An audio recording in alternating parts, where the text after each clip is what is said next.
L'air dans le cabinet de Maître Leclerc était lourd, saturé de l'odeur du vieux cuir, du papier notarié et d'une attente glaciale.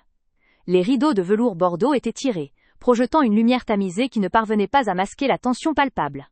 J'y étais assise à lit, écart, sur un fauteuil trop ferme, face à mon frère Robert, qui occupait le centre de la table imposante comme s'il était déjà le maître des lieux, affichant un sourire figé qui me donnait des frissons.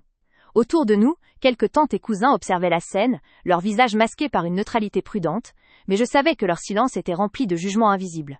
J'avais toujours su que le testament de père ne serait pas juste. Durant des années, j'avais été l'ombre discrète, celle qui prenait soin de lui sans bruit, tandis que Robert, l'héritier désigné, dirigeait nos entreprises familiales avec une arrogance croissante, s'assurant que mon père ne voit que son succès bruyant. Le mépris silencieux de Robert à mon égard était une atmosphère que je respirais depuis l'adolescence. Je, N, était pas la femme d'affaires, J, était la sensible E, le artiste E, la rêveuse E, des étiquettes douces qui, dans la bouche de ma famille, se transformaient en synonymes d'incompétence chronique.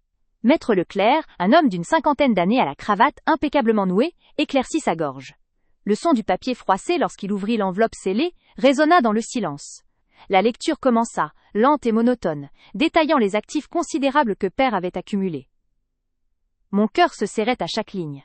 Les biens immobiliers les plus précieux, les parts majoritaires de la société de négoce, les comptes bancaires principaux, tout était listé sous le nom de Robert. Il hochait la tête, un air de fausse humilité sur le visage, mais je voyais l'île, étincelle de triomphe dans ses yeux gris et froids. Puis vint mon tour. Un petit appartement en périphérie, quelques meubles sans valeur sentimentale, et une rente annuelle si modeste qu'elle ressemblait plus à une aumône qu'à un héritage. Je serrais mes mains sur mes genoux, sentant la chaleur monter à mes joues. Les murmures se firent plus distincts. Même la famille, habituée aux injustices, semblait surprise par l'inégalité flagrante. Maître Leclerc arriva enfin à la clause qui allait briser le peu de dignité qu'il me restait. Il prit une inspiration plus profonde, comme s'il s'apprêtait à lire un décret royal. Concernant la part résiduelle et l'accès au capital de la société familiale, le défunt a tenu à inclure une clause spécifique concernant sa fille, Élise.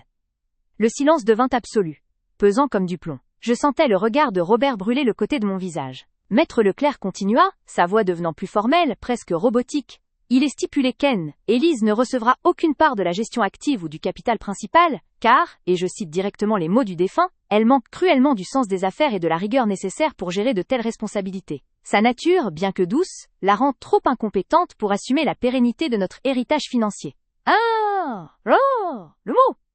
Le mot terrible. Incompétente. Il frappa l'air comme un coup de fouet. Il n'était pas juste sous-entendu. Il était écrit noir sur blanc, signé de la main de mon père, lu devant toute ma famille.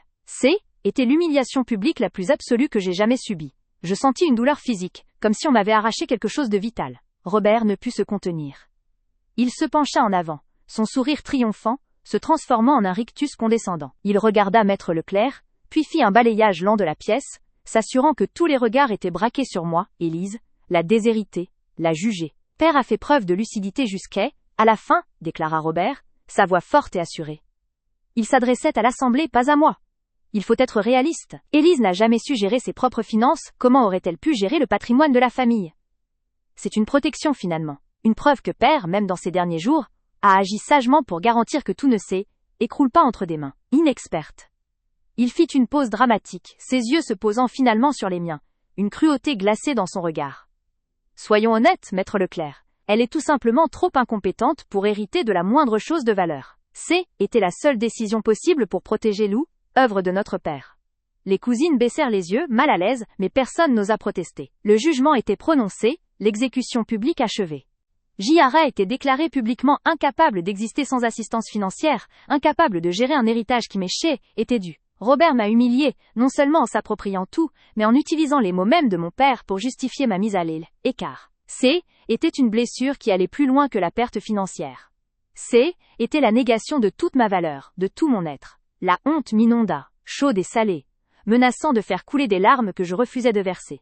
Pendant une minute éternelle, était qu'une coquille vide, exposée au mépris général. Robert exultait, sa domination totale et incontestée. Mais au lieu de m'effondrer, une froideur inhabituelle s'installa en moi. La douleur se mua en une rage silencieuse, une force que j'avais gardée secrète pendant des mois. Tandis que Robert se pavanait dans son rôle d'héritier légitime et éclairé, mon esprit se concentra sur l'objet qui reposait dans la poche intérieure de mon manteau, l'objet que j'avais glissé là avant de venir. Ce qu'il ne savait pas, ce que personne dans cette salle ne pouvait imaginer, c'est que j'avais conservé en secret l'enregistrement des aveux de notre père. Quelques semaines avant qu'il ne s'éteigne, dans un moment de lucidité et de regret, père m'avait tout révélé. Robert l'avait forcé à changer le testament. Il l'avait isolé, menacé de retirer tout soutien financier à l'entreprise s'il n'excluait pas explicitement sa fille. Père, affaibli et craignant la ruine, avait cédé, dictant les clauses cruelles sous la contrainte morale. J'avais l'enregistrement de cette confession, une vérité brute, chuchotée par mon père, prouvant que Robert l'avait manipulée pour me déclarer incompétente et s'emparer de la totalité. Mon regard croisa celui de Robert. Son arrogance était insupportable. Il venait d'atteindre le sommet de son pouvoir, me piétinant devant la famille. Mais il était temps que je prenne ma revanche. Ce haine était pas juste une humiliation, était une trahison, et la trahison appelait la justice, celle que j'avais préparée en secret. Je sentis le petit boîtier rectangulaire sous mes doigts, le contact du métal était froid et rassurant. Le moment était venu. La salle devait devenir silencieuse pour une raison bien différente.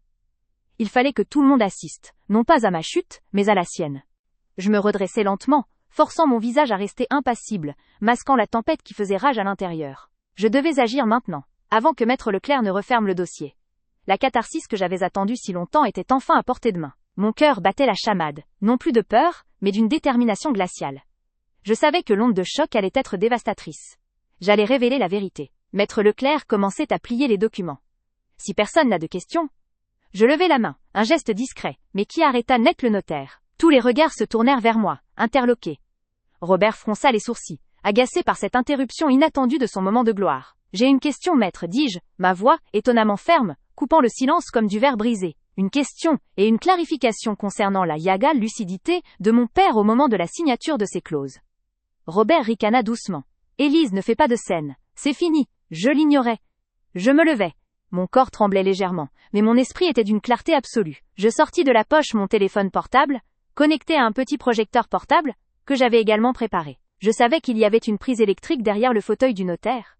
Je me déplaçais lentement, calmement, sous les regards intrigués de la famille. Robert me regardait, un mélange d'agacement et de pitié dédaigneuse dans les yeux. Il pensait sans doute que j'allais me lancer dans une diatribe larmoyante. Il avait tellement tort. Je branchai l'appareil, pointant le projecteur vers le grand mur blanc derrière le notaire, habituellement masqué par une tapisserie ancienne. Écran s'illumina d'un rectangle blanc pur. Robert dit que notre père a agi sagement, continuai-je, m'adressant à la pièce entière. Il dit que j'ai été exclu par mesure de précaution. Or, la dernière volonté de notre père n'était pas celle-là, et je peux le prouver. J'ouvris l'application sur mon téléphone. Était un simple enregistrement audio, mais sa puissance était celle d'une bombe nucléaire. Robert commença à se lever, son visage virant au rouge. « Qu'est-ce que tu fais ? Assieds-toi, Élise !» ordonna-t-il, sa voix perdant son suave pour laisser place à la panique naissante. Je l'ignorais une fois de plus. Je fis glisser mon doigt sur écran, et j'appuyai sur play. Le son cristallin et tremblant de la voix de mon père, amplifié par le projecteur, remplit instantanément la pièce. Ce n'était pas la voix forte et autoritaire qu'il connaissait, mais une voix faible, marquée par la maladie, pleine de chagrin. Père, voix faible, hésitante. Élise, je dois te le dire. Il m'a forcé.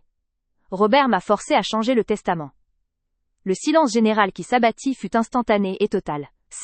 Était le silence le plus dense que j'ai jamais entendu. Les tantes et cousins se figèrent, les yeux écarquillés, fixant le mur blanc d'où provenait la voix de l'homme qu'il venait d'enterrer. Robert, qui était à moitié debout, écroula sur sa chaise, son visage désormais livide, la compréhension et la terreur s'y peignant simultanément. Père, voix faible, il a dit qu'il vendrait tout, qu'il ruinerait l'entreprise si je ne t'excluais pas totalement. Il voulait le contrôle absolu, et il a exigé cette clause d'incompétence pour que tu ne puisses jamais contester. Je suis désolé, ma chérie. Il m'a eu par la peur. La voix du père continua, détaillant la pression psychologique, les menaces subtiles et ouvertes utilisées par Robert pour isoler et manipuler un vieil homme mourant. Chaque mot était une balle tirée directement sur le front de Robert, qui ne pouvait plus bouger ni parler. Le masque d'arrogance de mon frère Mel était fissuré, révélant la panique brute. Il se tourna vers Maître Leclerc, cherchant de l'aide, mais le notaire, les yeux écarquillés de choc, ne pouvait écouter. La preuve secrète que j'avais gardée en silence pendant ces mois de deuil et d'attente venait de se déverser dans le sanctuaire de la loi, exposant la vérité sordide que Robert avait si méticuleusement dissimulée. La salle était devenue silencieuse, non pas par respect, mais par la sidération face à la loi, énormité de la trahison. La chute de Robert était en cours, spectaculaire et publique, et personne n'allait pouvoir détourner le regard. Mon cœur, après des années de mépris, se gonflait d'une satisfaction cathartique. J'avais été humilié, mais ce jour-là, tout a changé. J'ai projeté la vérité. Et la justice allait enfin être rendue. J'ai retiré mon doigt de écran, coupant la voix de mon père à la fin de ses aveux. Elle, écho des dernières paroles flotta dans l'air, accusateur. Robert me fixa, non plus avec mépris, mais avec une haine pure et désespérée. Il savait qu'il était fini. La vérité, gardée si précieusement, avait été révélée devant tous. J'ai retiré mon doigt de l'aile, écran, coupant la voix de mon père à la fin de ses aveux. Elle, écho des dernières paroles flotta dans l'air, si lourd qu'il semblait matériel, accusateur. Le silence qui suivit haine, était pas un vide, mais une saturation. Chaque particule d'air dans le cabinet semblait vibrer de la réverbération de la trahison. La lumière tamisée des rideaux bordeaux ne masquait plus rien. Elle éclairait désormais une vérité crue, brutale. Robert me fixa non plus avec mépris mais avec une haine pure, désespérée, et une terreur qui lui tirait les traits du visage. Il était livide, la couleur ayant déserté ses joues habituellement rubicondes. Il avait les lèvres sèches, et ses yeux gris et froids qui m'avaient toujours jugé, étaient maintenant ceux d'un homme qui réalisait qu'il venait de tout perdre. Il ne savait plus quoi faire, ses mains tremblaient légèrement sur la table de chêne massif, et le son de sa respiration, rauque et rapide, était audible pour tous. Il était fini, et il le savait. La vérité, gardée si précieusement, avait été révélée devant tous. Maître Leclerc, lui, était figé comme une statue de sel. Il avait les mains posées à plat sur le dossier du testament. Les jointures blanches de tension. Son professionnalisme, habituellement inébranlable, était ébranlé par cette intrusion d'une réalité trop intime et illégale. Il était un notaire, un gardien de la loi, et il venait d'entendre la preuve d'une contrainte exercée sur un testateur. Il ne me regarda pas, ne regarda pas Robert. Il fixa le grand rectangle blanc sur le mur, comme si l'enregistrement était encore en cours, cherchant désespérément un protocole pour gérer un tel désastre. Les tantes et cousins se mirent à chuchoter. D'abord des murmures étouffés, puis des souffles plus audibles. J'entendis clairement tante Jeanne, qui avait toujours vénéré Robert pour sa réussite, laisser échapper. « Mon Dieu, quelle horreur !» Leur regard, qui m'avait auparavant jugé pour mon manque de rigueur, Guy, se tournait maintenant vers Robert avec une curiosité malsaine, rapidement teintée de condamnation. Le vent avait tourné, et il soufflait de toutes ses forces sur mon frère. Je m'assis lentement, ma propre main ne tremblant pas cette fois. J'y éteignis le projecteur, et le bureau replongea dans son ambiance sépulcrale. Mais la confession était gravée dans l'esprit de chacun. L'odeur du vieux cuir et du papier notarié me semblait soudain moins étouffante. J'avais respiré à nouveau. Robert réussit enfin à articuler quelque chose. Un son qui ressemblait à un craquement de gorge. Il se pencha en avant, tentant de retrouver le contrôle de sa voix autoritaire. « C'est un montage, Élise !» Ou, cracha-t-il, sa voix tremblante. Il s'adressait à Maître Leclerc et aux autres, ignorant délibérément ma présence. « Une falsification !» Elle est capable de tout pour de l'argent. Père était sénile, il disait n'importe quoi. Je le coupais, calmement, ma voix restant étonnamment douce, presque mielleuse, contrastant avec la violence de l'instant. « Maître Leclerc, dis-je, m'adressant uniquement au notaire. L'enregistrement a été effectué il y a 3 semaines. La date ? » Robert s'est adossé dans son fauteuil en cuir, exhalant un soupir de fausse pitié qui, d'eau, était rien d'autre qu'un ricanement déguisé. Il a ajusté la manchette de sa chemise immaculée, un geste théâtral destiné à souligner sa nouvelle supériorité. Il jouissait de l'instant, savourant chaque seconde de ma détresse forcée, persuadé que j'allais me recroqueviller comme je l'avais fait pendant des années. Ses yeux, habituellement froids, brillaient d'un triomphe mesquin, parcourant l'assemblée pour s'assurer que tout le monde mesurait l'aile, étendue de sa victoire. Il était le fils compétent, le seul digne de la fortune familiale. J. était l'erreur, l'appendice gênant. Tu vois, Élise, a-t-il commencé, sa voix résonnant avec une condescendance forcée, ce n'est pas une surprise. Papa, dans ces derniers mois, a eu le courage de faire face à la réalité. Il a fait une pause, m'offrant un sourire qui m'a coupé le souffle. Soyons honnêtes. Ta librairie ? Elle a fait faillite il y a 7 ans. Tes tentatives d'investissement ? Désastreuses. La gestion, c'est une affaire sérieuse, pas un passe-temps pour âme rêveuse.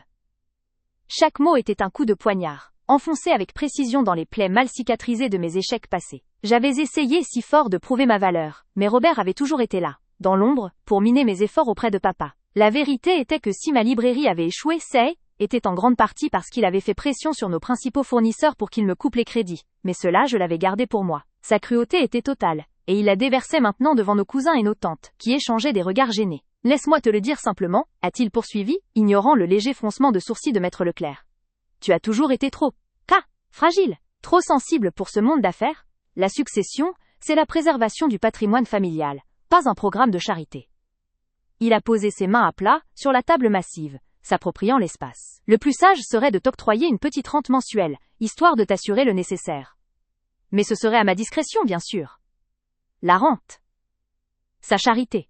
Après des années de dévouement à mon père, Après avoir passé ces dernières semaines à son chevet pendant que Robert se contentait d'appeler depuis son yacht, j'y était réduite à mendier une aumône. La douleur, que j'avais si longtemps contenue dans ma poitrine, a soudainement atteint son point de rupture. Ce N était plus une simple tristesse, C était une rage froide, une détermination implacable. Les années d'humiliation silencieuse, les repas de famille où Jadji étaient invisibles, les jugements subtils, et maintenant cette exécution publique de ma dignité. Tout cela convergeait vers un seul point. Robert a jeté un regard à Maître Leclerc, puis vers moi, avec un air d'impatience. Bien. Maintenant que le formalisme est respecté, je crois que nous pouvons passer aux détails techniques. Élise, si tu voulais bien nous laisser, Maître Leclerc et moi avons des détails financiers sérieux à régler. Ce sont des choses qui, comme tu l'as compris, ne te concernent plus. Il ne me demandait pas de partir. Il m'ordonnait. Il me chassait de ma propre histoire familiale, me reléguant au statut de spectatrice indésirable. Le silence s'est fait lourd dans la salle, chacun attendant que je me lève docilement pour prendre congé, la tête basse. Mais cette fois, la femme timide et effacée qu'il connaissait était morte. Elle avait été assassinée par la froideur de son propre frère. J'ai senti une force nouvelle parcourir mes veines. Mes mains, qui tremblaient depuis le début de la lecture, sont devenues d'une stabilité étrange. J'ai inspiré profondément, une respiration qui a surpris l'assemblée par sa netteté dans l'air confiné du cabinet. Je me suis levée, lentement, mes genoux ne fléchissant pas, mon regard fixé sur Robert. Non Robert, ai-je dit, ma voix, basse au début, apportée avec une clarté inattendue. Je ne vais pas partir. Robert a levé un sourcil, manifestement irrité par cette résistance inédite. Quoi? Ne fais pas de scène, Élise. Tu es exclue de la succession. C'est la loi. Je ne fais pas de scène, ai-je rétorqué, ma voix se renforçant. Je crois au contraire que je suis au cœur de cette affaire. Toute l'attention de la pièce est braquée sur moi. Maître Leclerc a ajusté ses lunettes, manifestement décontenancé par ce revirement. Mes cousins, qui jusque-là s'ennuyaient poliment, se sont redressés. Était le moment. Le moment où des années de mépris silencieux allaient se transformer en une vérité crue et éclatante. J'ai passé ma main dans mon grand sac fourre-tout, non sans une certaine maladresse étudiée pour paraître naturelle. J'en ai sorti un petit boîtier noir à peine plus grand que ma main, le vidéoprojecteur portable que j'avais acheté spécialement pour ce jour. Puis, j'ai extirpé un minuscule haut-parleur Bluetooth, tout aussi discret. J'ai posé les deux objets sur la table avec un bruit sec. Robert s'est exclamé, un début de panique perçant enfin sa carapace d'arrogance. « Mais qu'est-ce que tu fais ? Range-moi immédiatement cette pacotille, tu crois que c'est un cirque ? Maître Leclerc, faites-la expulser !» Le notaire, visiblement mal à l'aise, a levé la main. « Madame, si vous avez des objections légales, nous devons les formuler. » Le notaire, visiblement mal à l'aise, j'ai ignoré Robert, dont le visage virait au rouge cramoisi. J'ai branché le haut-parleur, puis j'ai allumé le petit projecteur. La machine a émis un léger sifflement mécanique. J'ai pointé la lentille vers le mur libre à côté de la cheminée en marbre, un mur tapissé de vieilles gravures de loi. Une lumière blanche et aveuglante a inondé la section de mur, effaçant les images séculaires, créant une toile vierge, prête à accueillir la vérité. J'ai regardé Robert droit dans les yeux, mes propres yeux enfin libérés de la peur qui m'avait étouffé. Le sourire arrogant avait disparu de son visage, remplacé par une confusion anxieuse. Il sentait que quelque chose d'irréversible était en train de se produire, mais il ne pouvait pas encore identifier l'arme. Avant que nous terminions, Robert, ai-je dit, ma voix résonnant avec une autorité que je ne m'étais jamais connue, j'ai une dernière volonté de papa à partager avec vous tous. Celle qu'il a exprimée juste avant de ne plus pouvoir parler. J'ai sorti de ma poche mon téléphone, le tenant fermement, le doigt prêt à appuyer sur l'icône de lecture. Robert a tenté de se lever, mais Maître Leclerc l'a retenu d'un geste ferme, le notaire étant trop curieux et professionnel pour laisser l'ordre s'effondrer sans comprendre. « Ne fais pas ça, Élise !» a craché Robert, mais son avertissement est arrivé trop tard. Mon doigt a appuyé sur la commande. Le projecteur a affiché une image fixe, l'intérieur faiblement éclairé de la chambre d'hôpital de notre père, quelques semaines avant sa mort. Puis, le son a craqué, un grésillement faible et distant, amplifié par le petit haut-parleur, qui a instantanément rendu l'atmosphère plus intime et plus menaçante. Le silence dans la salle est devenu absolu. Un silence si dense qu'on aurait pu entendre la poussière tomber des rideaux de velours. Puis, la voix. La voix de notre père. Étrangement faible, érodée par la maladie mais reconnaissable, remplissant l'espace feutré du cabinet. Robert est parti. Il croit que je dors. Un murmure a parcouru l'assemblée. Maître Leclerc s'est penché en avant, ses yeux plissés pour mieux entendre le murmure fragile. La voix du père a repris, plus difficilement, chaque mot étant une lutte contre la faiblesse. Je dois le dire, Élise. Je ne voulais pas signer ça. Je ne voulais pas te retirer ta part. Tu as été la seule à rester. Robert a poussé un grognement, essayant de se lever, mais l'onde de choc l'avait cloué sur place. Il a pointé du doigt écran, balbutiant. C'est un faux, c'est un montage, Élise, tu ne peux pas. Lakni, Hartway. Écoutez, ai-je dit sèchement, coupant court à sa panique naissante. La voix de papa a continué, portant l'indicible. Robert m'a forcé. Il a menacé de me laisser seule, sans aucune aide, si je ne changeais pas le testament. Il a dit qu'il ne paierait plus mes soins si je ne lui donnais pas la totalité de la société. Le choc s'est propagé comme une décharge électrique. Menace de négligence. Coercition testamentaire sur un homme mourant. Ce N était pas seulement une affaire de famille. Si, était un crime. Le visage de Robert est devenu blanc, d'un blanc spectral, trahissant une peur profonde et instantanée. Il avait tout perdu en une seule phrase murmurée. Maître Leclerc, qui avait l'habitude des drames familiaux, était visiblement secoué. Il a sorti un mouchoir et a essuyé la transpiration qui perlait sur son front. Les autres membres de la famille étaient figés, les yeux écarquillés, assistant à la chute vertigineuse de l'héritier triomphant. J'ai eu peur, ma fille, a poursuivi la voix de papa, pleine de remords. Je ne voulais pas mourir seule. Il a profité de ma faiblesse, il m'a dicté les termes. Le son est devenu plus faible, la respiration plus courte. Élise doit savoir la vérité. C'est le seul moyen de réparer l'injustice. Il a menti, il t'a toujours méprisé, mais il ne mérite pas ça. Un silence encore plus profond a suivi la fin de l'enregistrement. Le petit haut-parleur, ayant rempli sa mission dévastatrice, s'est tu. Seul le léger bourdonnement du projecteur persistait, éclairant le mur de marbre comme un projecteur braqué sur la scène d'un procès. Robert s'est finalement levé d'un bond, projetant sa chaise en arrière dans un fracas. C'est un faux! C'est une diffamation! Je vais te poursuivre, Élise! Tu vas le regretter! Sa voix nain était plus celle de l'homme d'affaires triomphant, mais celle d'un homme acculé, hurlant sa panique. Non, Robert, ai-je dit calmement, sans bouger. Je me suis penché, et j'ai éteint le projecteur. L'obscurité relative du bureau est revenue, mais la vérité, elle, restait gravée dans l'esprit de tous. C'est un enregistrement fait avec l'accord de papa, certifié par un médecin indépendant qui était présent pour l'administrer. C'est la preuve de la coercition que tu as exercée sur lui pour qu'il te lègue tout, alors qu'il était affaibli et terrifié. J'ai posé le téléphone sur la table, le laissant visible pour tout le monde. Ce n'est pas moi qui vais le regretter. Maître Leclerc a repris son souffle, tentant de retrouver son calme professionnel. Il s'est adressé à Robert. Sa voix ferme et judiciaire. Monsieur, si cet enregistrement est authentique, et s'il prouve la pression exercée, le testament devient immédiatement caduc. Nous sommes face à une annulation pour vice du consentement. Non seulement cela, mais les aveux de votre père confirment une manœuvre illégale. Idia! Robert s'est précipité vers moi, les yeux fous. Mais un de nos cousins, un homme corpulent et discret nommé Philippe, l'a intercepté, le retenant fermement par l'épaule. Doucement, Robert. Nous venons d'entendre ton père. Robert se débattait, sa dignité s'effondrant devant tous. C'est elle la folle. Elle a tout manigancé. Elle a volé mon héritage. J'ai ignoré ses cris de déni. Le vrai silence haine était pas le manque de son, mais le choc brutal qui avait paralysé la famille. Il ne me regardait plus comme l'incompétente, mais comme la détentrice de la vérité, celle qui avait finalement exposé la face sombre de Robert, l'idole de la famille. J'ai gardé ce secret pendant plusieurs mois et j'expliquais, ma voix s'adressant à l'assemblée entière. J'ai assisté à la lecture de ce testament, j'ai écouté les mots méprisants de mon frère, j'ai accepté l'humiliation, car je savais que le moment de la justice était proche. Je ne suis pas là pour un héritage. Je suis là pour la dignité de mon père et pour la mienne. Je me suis tourné vers Maître Leclerc, qui me regardait avec un respect nouveau. Maître, je demande l'annulation immédiate de ce testament. Et j'aimerais que les autorités compétentes soient informées de la tentative de coercition et de l'abus de faiblesse sur mon père. Robert, maintenu par Philippe, a hurlé un juron. Son masque sot était totalement brisé. Il était exposé, nu dans sa cupidité, face à la vérité enregistrée de son père. Le silence était total. Ce jour-là, tout a changé. J était enfin libéré. Robert se débattait toujours dans Hal, étreinte solide de Philippe, mais Hal, énergie de sa rage, se transformait rapidement en une panique suffocante. L'air, qui sentait auparavant le cuir de luxe et l'encre ancienne des documents légaux, était maintenant lourd de l'odeur, âcre de la peur et de la transpiration.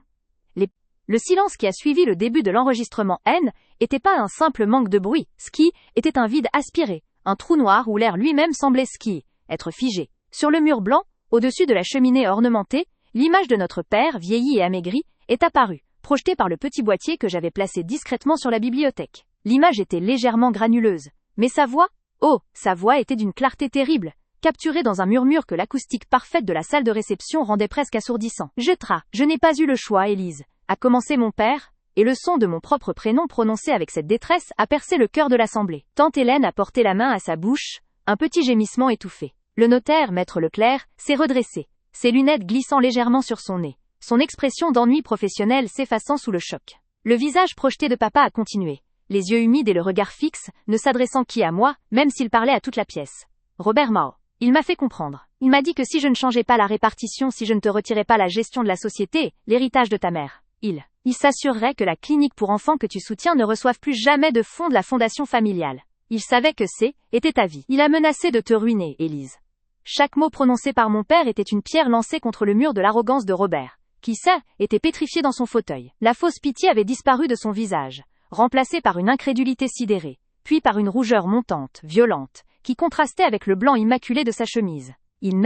Était plus le vainqueur suave. Il était un homme pris au piège, regardant son propre crime se dérouler en temps réel. Le notaire a murmuré un mot, coercition. Une syllabe qui a résonné comme un coup de fusil dans le silence général. Le contenu du testament qu'il venait de lire m'a mise à l'aile, écart total, l'humiliation de mon incompétence prétendue était plus la vérité légale, mais le résultat d'une extorsion brutale et éhontée. Robert a fini par bouger. Ce était pas un mouvement de dignité, mais un sursaut de panique animale. Ses mains se sont crispées sur les accoudoirs du fauteuil, le cuir gémissant sous la pression. Il a poussé un rugissement rauque, un son qui n'était pas un mot mais une tentative désespérée d'étouffer la vérité. Éteins ça! Éteins cette mascarade, Élise! C'est une manipulation, un faux! Sa voix était brisée, éraillée, loin de la suffisance calme qu'il avait affichée quelques minutes auparavant. Il s'est levé d'un bond, faisant basculer sa chaise, et s'est précipité vers le projecteur, le visage déformé par une rage et une peur incontrôlables. Mais Maître Leclerc a été plus rapide. Le notaire, habituellement si guindé, a fait preuve d'une agilité inattendue. Il s'est interposé entre Robert et la bibliothèque. Monsieur Robert, veuillez vous asseoir immédiatement. Toute tentative d'interruption ou de destruction de cette preuve sera considérée comme une obstruction à la justice.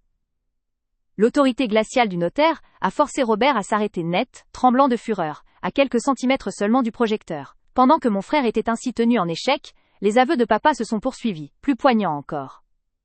J'ai peur qu'il te fasse du mal, ma chérie. J'ai peur qu'il ruine tout ce que nous avons construit. Il est devenu obsédé par le contrôle. Je l'ai fait, Élise. J'ai changé le testament. Mais ce n'est pas ma volonté. Ce n'est pas ce que je voulais pour toi. J'ai tout enregistré, dans l'espoir qu'un jour tu pourras te défendre. Ne laisse pas Robert te faire croire que tu n'es rien. Tu es la plus forte de nous deux. Ces dernières phrases, prononcées avec une tendresse douloureuse par l'image projetée de mon père, m'ont traversé comme une vague de chaleur et de larmes contenues. Il m'avait aimé. Il avait cru en moi. Il m'avait donné l'arme secrète nécessaire pour vaincre celui qui m'avait piétiné pendant des années. La salle était devenue silencieuse, le silence le plus total que j'ai jamais connu, brisé seulement par le sifflement faible et régulier du souffle paniqué de Robert. Toutes les têtes, tantes, oncles, cousins, qui m'avaient regardé avec une pitié condescendante, se sont tournées vers Robert.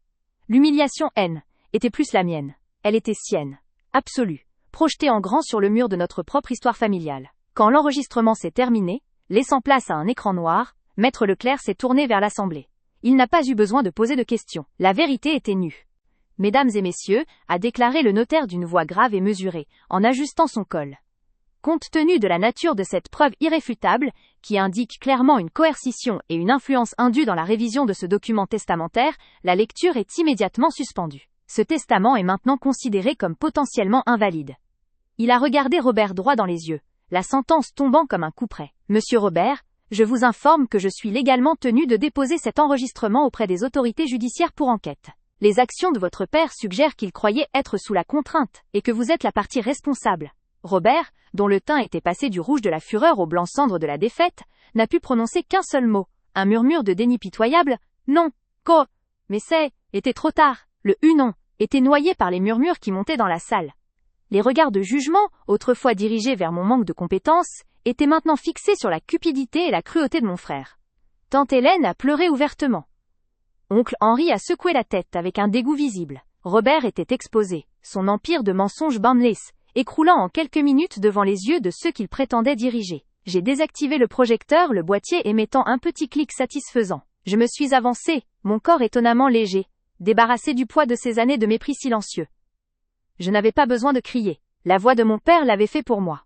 Je me suis arrêté devant Robert, qui avait baissé la tête, incapable de soutenir mon regard. Il n'était plus mon bourreau, mais un homme petit, pathétique, dont la soif de pouvoir avait été son propre piège. Tu as dit que j'étais incompétente pour hériter, Robert, ai-je dit, ma voix calme et ferme, une nouveauté que je ne me connaissais pas. Mais il semble que l'incompétence était pas la mienne. Était l'incapacité de papa à te faire confiance sans preuve. Maître Leclerc, réalisant l'ampleur de la situation, a pris la parole pour tenter de rétablir un semblant d'ordre. Je demande à la famille de quitter la salle. Monsieur Robert, vous restez. Madame Élise. Je vais avoir besoin de votre témoignage immédiat concernant la provenance de cet enregistrement. Robert a été escorté hors de la salle par Maître Leclerc et un assistant, non pas comme le nouveau patriarche de la famille mais comme un suspect dans une affaire d'extorsion. J'ai vu le dos de mon frère voûté, sa posture de supériorité effondrée. Il a jeté un dernier regard par-dessus son épaule, un mélange de haine glaciale et de terreur pure. Ce jour-là, tout a changé. J'avais conservé ce secret pendant des mois, attendant le moment précis où la vérité aurait l'impact maximal. Mon père m'avait donné ma défense, et j'avais attendu l'humiliation publique pour la révéler, assurant ainsi la chute de Robert devant tous ceux qui avaient cru à ses mensonges. J'ai récupéré le boîtier dans ma main, sentant la petite chaleur de l'appareil. Ce N était pas seulement l'héritage de ma mère que j'allais récupérer légalement après l'enquête, ni même la société familiale. Ce que j'avais vraiment récupéré, Kial, était ma voix, ma dignité, ma valeur. En quittant la salle, sous les regards respectueux et horrifiés de ma famille, je N était plus l'aile. Élise effacée et méprisée. Jimmy était Lille. Élise qui avait gardé la vérité en secret. Lille, Élise qui avait projeté la chute de son agresseur. J'avais rétabli la justice pour mon père et pour moi-même. Mon frère avait cherché à m'enterrer. Il n'avait fait qu'alimenter ma résurrection. La souffrance invisible de ces années avait trouvé sa catharsis. J était enfin libre. 17 967 caractères. Tu as dit que j'étais incompétente pour hériter, Robert, ai-je dit, ma voix calme et ferme, une nouveauté que je ne me connaissais pas. Je ne criais pas, je n'avais pas besoin de hausser le ton. C'est, était la voix d'une personne qui détenait la vérité absolue, qui n'avait plus rien à prouver. La distance entre nous, N, était que de quelques pas, mais le fossé créé par cette révélation était infranchissable. Je pouvais sentir l'odeur métallique de sa peur, masquée par le parfum trop puissant de son après-rasage. Son souffle était court, sifflant, comme un moteur surmené. Il ne était plus mon frère, ni mon adversaire. Il était une ruine. Mais il semble que l'incompétence N était pas la mienne, ai-je poursuivi, mon regard ancré dans le sommet de son crâne penché. C'est, était l'incapacité de papa à te faire confiance sans preuve. Cette phrase, simple et tranchante, résumait des décennies de dynamique familiale tordue. Papa avait passé sa vie à essayer de gérer l'ambition corrosive de Robert. Et sa dernière volonté avait été de me protéger de cette ambition, non par une bataille ouverte, mais par cette preuve secrète, enregistrée dans l'ombre de sa propre peur. Maître Leclerc, réalisant l'ampleur de la situation, a pris la parole pour tenter de rétablir un semblant d'ordre. Il était clair qu'il était submergé par la gravité du cas, sa petite réunion de lecture de testament S, étant transformée en scène de crime légal. Il toussota, un son sec qui tentait de masquer le silence assourdissant qui régnait. « Je demande à la famille de quitter la salle », a-t-il déclaré, sa voix retrouvant sa tonalité professionnelle mais teintée d'une tension nouvelle. Il balayait la pièce du regard, insistant sur le fait que la réunion était terminée. Je demande à tous les autres bénéficiaires et témoins de se retirer dans le salon adjacent. Les murmures, qui avaient commencé à se reformer, se sont éteints sous l'autorité du notaire. La famille, soudain transformée en un public gêné et horrifié, a commencé à se lever, les chaises grattant le parquet ciré. Chaque mouvement était lent, mesuré, comme si personne n'osait faire de bruit de peur de briser la nouvelle réalité fragile. Tante Hélène s'est approchée de moi, les yeux rouges et brillants. Elle n'a pas osé me toucher mais son regard exprimait un mélange complexe d'excuses, de honte pour la famille, et d'une sorte de respect forcé. Je l'ai ignoré poliment. Je n'avais pas besoin de leur pitié, et encore moins de leur validation tardive. Maître Leclerc s'est ensuite tourné vers mon frère, sa figure juridique dominant maintenant la pièce. « Monsieur Robert, vous restez, vous êtes une partie essentielle de l'enquête préliminaire. » Puis, il s'est tourné vers moi, le ton s'adoucissant légèrement, bien que toujours formel. « Madame Élise. Je vais avoir besoin de votre témoignage immédiat concernant la provenance de cet enregistrement, ainsi que de l'appareil lui-même pour scellage et analyse. » Il fit signe à son assistant, un jeune homme pâle et nerveux qui avait passé toute la lecture à prendre des notes avec une diligence ennuyée, mais qui se tenait maintenant raide, conscient d'être témoin d'une affaire potentiellement explosive. L'assistant s'est approché de Robert non pas pour l'arrêter, mais pour se placer discrètement à côté de lui, une présence symbolique de la retenue judiciaire. Robert a été escorté hors de la salle par Maître Leclerc et l'assistant. Il ne marchait plus, il était traîné par la force de la situation. Ce N était plus le nouveau patriarche de la famille, l'héritier triomphant, mais un suspect dans une affaire d'extorsion, de chantage moral. La différence était abyssale. J'ai vu le dos de mon frère, voûté, sa posture de supériorité effondrée comme un château de cartes. Il n'avait jamais été un homme physique, mais son arrogance avait toujours été une armure impénétrable. Maintenant il était nu et faible. Alors qu'il passait la porte, il a jeté un dernier regard par-dessus son épaule. Ce regard haine était pas celui que j'avais connu, le mépris condescendant, la pitié fausse. Était un mélange glacial de haine dévorante et de terreur pure. Il me haïssait non seulement pour ce que j'avais fait, mais pour ce que j'y étais devenue. La dépositaire de la vérité qu'il avait anéantie. Il me promettait, sans un mot, une guerre future. J'ai soutenu ce regard, sans ciller. La peur-haine était plus là. Pendant des années, j'avais vécu dans la peur de lui, de son pouvoir, de sa capacité à manipuler et à détruire. Mais maintenant était lui qui tremblait. Le regard de la haine a été le dernier hommage à ma victoire. La porte s'est refermée derrière eux, laissant derrière elle un silence pesant, plus lourd que celui qui avait précédé l'enregistrement. L'atmosphère de la salle de réception, habituellement fraîche et imprégnée du parfum discret des fleurs coupées, semblait maintenant chargée d'ail, électricité et de l'odeur âcre du conflit non résolu. Seul Maître Leclerc et moi restions. Le notaire s'est éclairci la gorge et a pointé du doigt les 2 fauteuils en cuir restants, invitant à une discussion plus privée. « Madame Élise, nous devons maintenant parler de la logistique de cette situation. » Je me suis assise, le dos droit, la fatigue que j'avais repoussée pendant des mois, commençant à me picoter légèrement dans les épaules, mais mon esprit restait d'une clarté cristalline. « Je suis à votre disposition, Maître Leclerc, » ai-je répondu. Il a sorti un carnet et un stylo, ses gestes redevenant méticuleux et professionnels. « Quand et comment votre père vous a-t-il fait parvenir cet enregistrement ? La crédibilité de la preuve repose sur la chaîne de possession. » J'ai pris une profonde inspiration. Était le dernier acte de protection pour papa. Je devais être précise, inattaquable. Mon père m'a envoyé le boîtier il y a 3 mois, peu après la révision du testament. Il ne pouvait pas me le donner en main propre, sans éveiller les soupçons de Robert, qui le surveillait de très près. Et comment l'a-t-il fait ?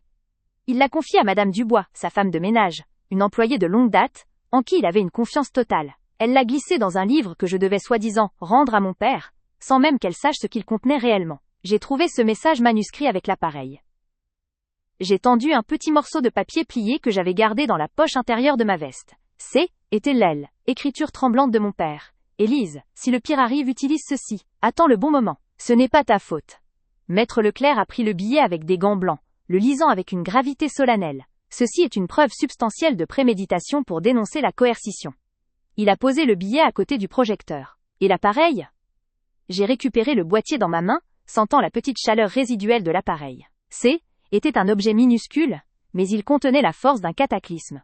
Je l'ai donné au notaire, qui l'a immédiatement placé dans un sac en plastique scellé, y apposant sa signature et la date. Cela va être transféré au procureur dans l'heure, Madame Élise, m'a-t-il assuré. Nous sommes en présence d'une situation où l'oncle Robert pourrait être inculpé, non seulement pour tentative d'extorsion, mais aussi pour abus de faiblesse sur une personne âgée. Les conséquences légales seront sévères, indépendamment de la validité finale du testament. J'ai hoché la tête. Je n'avais pas cherché la vengeance, mais la justice. Et la justice était en marche. Implacable. Maître Leclerc. Mon père m'a laissé cette preuve pour que la vérité soit rétablie. Le testament révisé ne reflète pas ses véritables intentions. L'enquête le confirmera.